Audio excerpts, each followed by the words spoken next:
गांव का वातावरण अब तक तनाव और बेचैनी से भरा हुआ था। बुद्ध के सामने खड़ा वह व्यक्ति जो अपमान और कठोर वचनों के बाण चला रहा था, धीरे धीरे और अधिक उत्तेजित हो रहा था।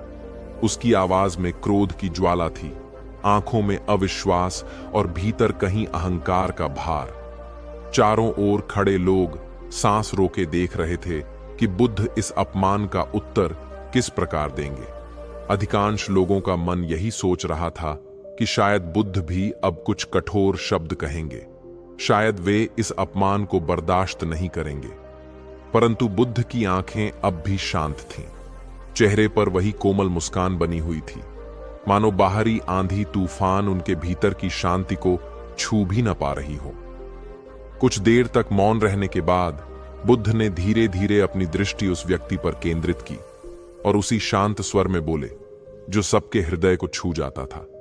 वे बोले, भद्र, यदि कोई तुम्हें कोई उपहार दे और तुम उसे स्वीकार न करो तो बताओ, वह उपहार किसके पास रहेगा? यह प्रश्न सुनकर वहां उपस्थित लोग क्षण भर के लिए हैरान रह गए।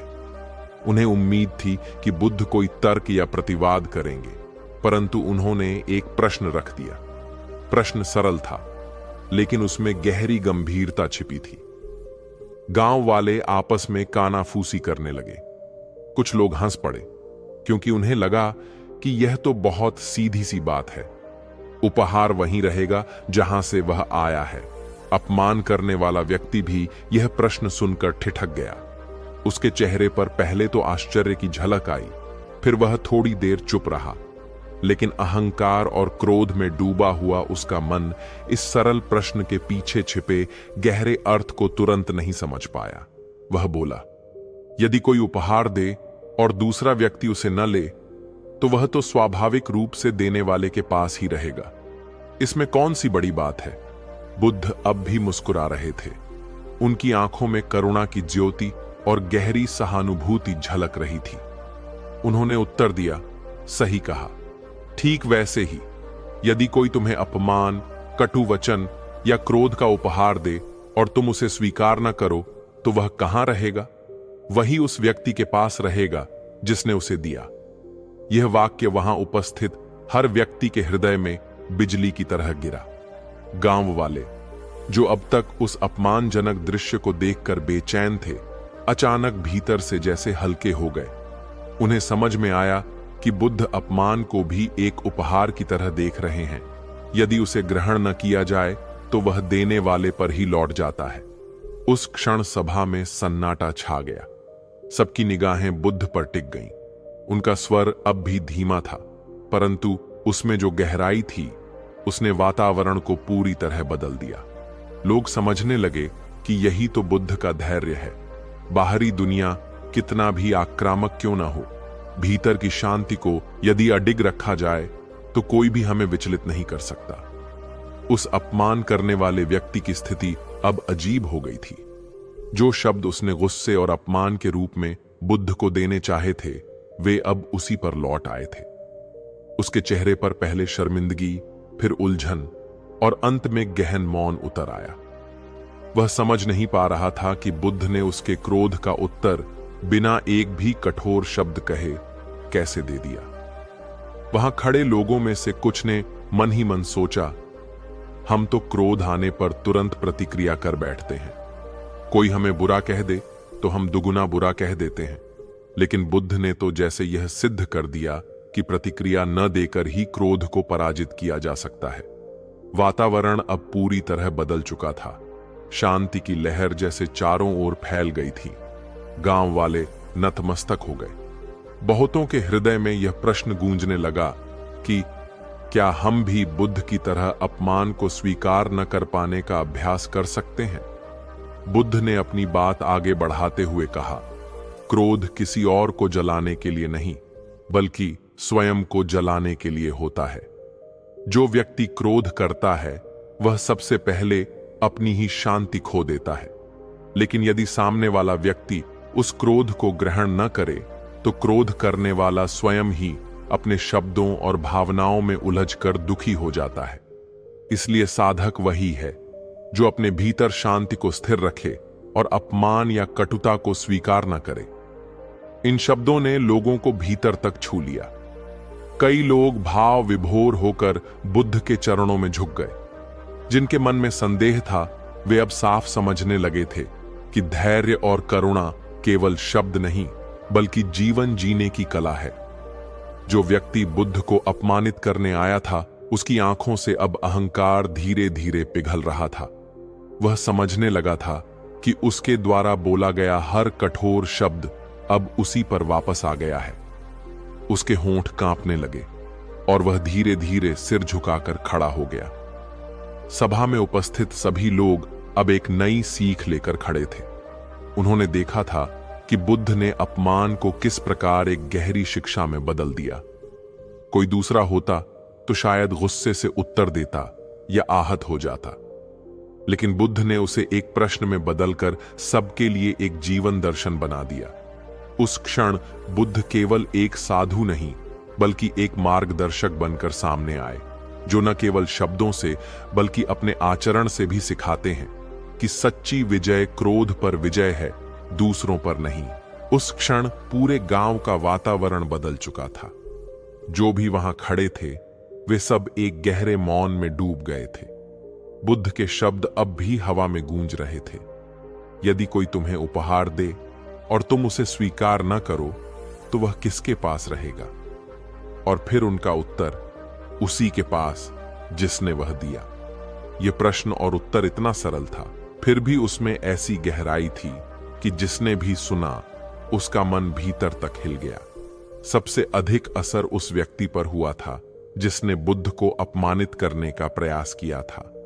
वह व्यक्ति जो अभी कुछ देर पहले कटु वचनों की बौछार कर रहा था, अब पूर्णतः चुप खड़ा था। उसके होंठों पर कोई शब्द नहीं थे। वह सोच रहा था, मैंने बुद्ध को अपमानित करने के लिए कितने कठोर वचन कहे। मैं चाहता था कि वे तिलमिला उठें, गुस्से से भर जाएं, लेकिन हुआ इसके बिल्कुल उलट। मेरे ही शब्द जैसे मेरे ऊपर लौट आए। बुद्ध तो मुस्कुरा रहे हैं और मैं भीतर से जल रहा हूं। यह विचार आते ही उसके मन में एक नई हलचल शुरू हुई। पहली बार उसने अनुभव किया कि क्रोध वास्तव में क्या करता है। वह समझने लगा कि अपमान, कटुता और गुस्से के शब्द वास्तव में उसी के पास रह गए हैं जिसने उन्हें बोला है। बुद्ध ने तो उन्हें लिया ही नहीं। वह मन ही मन बुदबुदाया, तो क्या सच में अपमान भी एक उपहार है? यदि कोई उसे स्वीकार न करे तो वह देने वाले को ही बोझ बन जाता है। उसका हृदय कांपने लगा। उसे लगा जैसे उसने खुद अपने ही कंधों पर बोझ डाल लिया है। हर अपमानजनक शब्द का बोझ उसी पर लौट आया है। जितना वह सोचता गया, उतना ही उसकी आंखों के सामने बुद्ध की शांत मुस्कान और करुणामयी दृष्टि स्पष्ट होती गई। गांव के लोग अब उसकी ओर देख रहे थे।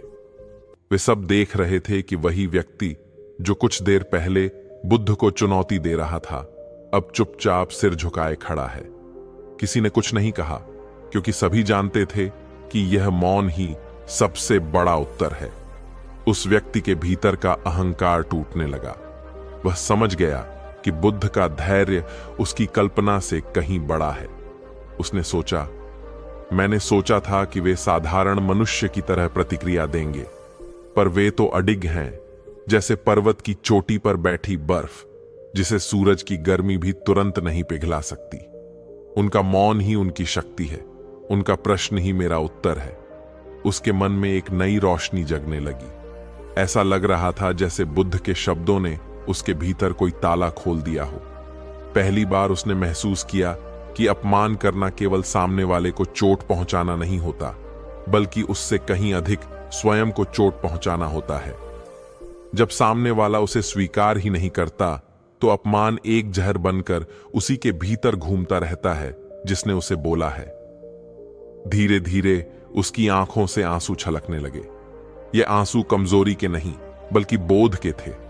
उसे यह अनुभव हो रहा था कि उसने अब तक जीवन में कितनी बार दूसरों को अपमानित किया, और हर बार वह बोझ उसी के भीतर रह गया।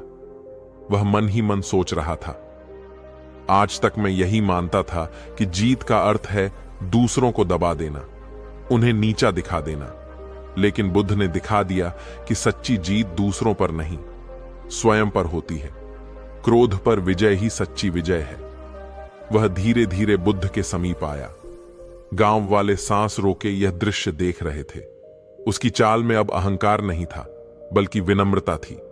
उसके कदम कांप रहे थे, जैसे भीतर का बोझ उसे झुका रहा हो। वह बुद्ध के चरणों में झुक गया और धीमे स्वर में बोला, भगवन, मैंने अज्ञानवश आपको कठोर वचन कहे, पर अब समझ रहा हूं कि मेरा हर शब्द मेरे ही पास लौट आया है। आप तो सागर की तरह हैं, जिसमें कोई पत्थर भी डाला जाए तो उसकी विशालता कम नहीं होती। कृपया मुझे क्षमा करें। बुद्ध ने धीरे से उसके सिर पर हाथ रखा। उनकी आंखों में करुणा और प्रेम था। उन्होंने कहा, क्षमा करने का प्रश्न तब उठता है जब कोई दोष हो, पर जब मैंने तुम्हारे शब्द स्वीकार ही नहीं किए तो मेरे पास क्षमा करने के लिए क्या है। जैसे कोई तुम्हें उपहार देना चाहे और तुम उसे स्वीकार न करो तो वह उपहार तुम्हारे पास कैसे आएगा। वैसे ही तुम्हारे शब्द मेरे पास आए ही नहीं। सभा में बैठे लोगों ने यह सुना और उनके हृदय श्रद्धा से भर गए। वे देख रहे थे कि कैसे एक साधारण सा प्रश्न किसी के जीवन को बदल सकता है। उस व्यक्ति ने सिर उठाकर बुद्ध की ओर देखा। उसके चेहरे पर अब अहंकार नहीं, बल्कि शांति और कृतज्ञता थी। उसने मन ही मन संकल्प लिया कि वह अब जीवन में कभी किसी को अपमानित नहीं करेगा। उसने अनुभव किया कि अपमान का विष केवल उसी को दुखी करता है जो उसे बोता है। गांव के लोग इस दृश्य के साक्षी बने। वे सब सोच रहे थे कि क्रोध को रोकना कितना कठिन होता है, पर यदि बुद्ध की तरह उसे स्वीकार न करने का अभ्यास कर लिया जाए तो जीवन कितना सरल और शांत हो सकता है। उस क्षण पूरा वातावरण एक अद्भुत बोध से भर गया। बुद्ध ने किसी को उपदेश नहीं दिया, कोई लंबा प्रवचन नहीं किया। उन्होंने केवल एक प्रश्न पूछा और उसी प्रश्न ने एक जीवन को बदल दिया। गांव वाले आपस में कहते, यही तो बुद्ध की महिमा है। वे शब्दों से नहीं, अपने मौन और धैर्य से शिक्षा देते हैं। उस व्यक्ति का हृदय अब हल्का हो गया था। उसने महसूस किया कि अपमान केवल एक छाया है जो तब तक पीछा करती है जब तक हम उसे सच मानते हैं। जैसे ही हम उसे स्वीकार करने से इनकार कर दें, वह स्वयं मिट जाती है। वह बुद्ध के चरणों में बैठा रहा और अपने भीतर एक नई यात्रा की शुरुआत का अनुभव करता रहा। गांव के चौक में खड़ी भीड़ अब एक अद्भुत परिवर्तन की गवाह बन रही थी।